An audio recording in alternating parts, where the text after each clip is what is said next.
This is TradeFlow News, bringing you relevant news and insights from around the world. TradeFlow News, enabling trade for SMEs and economies worldwide. These are some of the key topics that we will be looking into in today's program.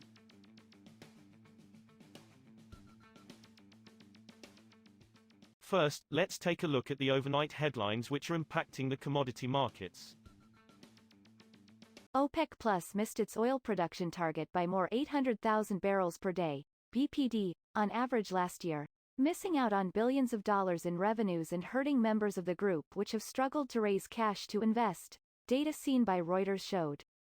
Based on the average price of $70 a barrel for OPEC's crude basket, 800,000 barrels of oil per day in lost output, about half Britain's daily consumption, equates to about $21 billion in lost earnings for the group in 2021, Reuters calculations show.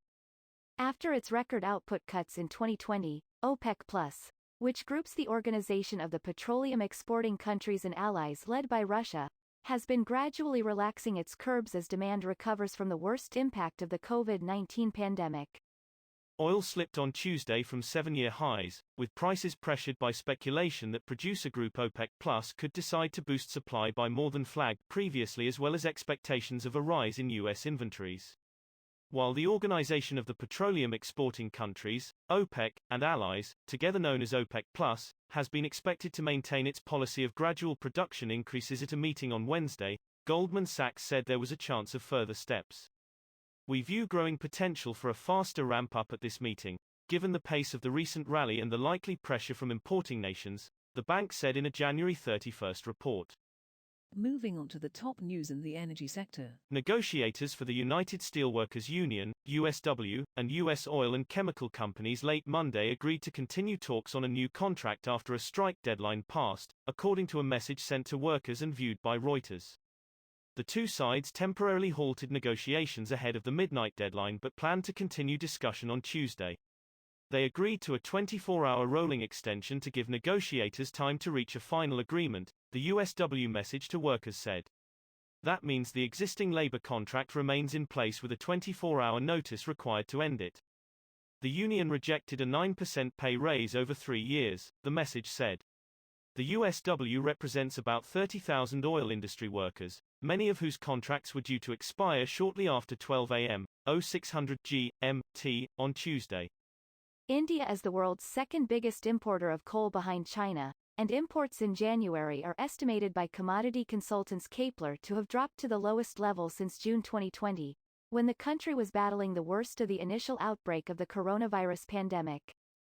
India imported 12.4 million tons of all grades of coal in January, according to Kepler, down from 12.6 million in December and 16.1 million in November.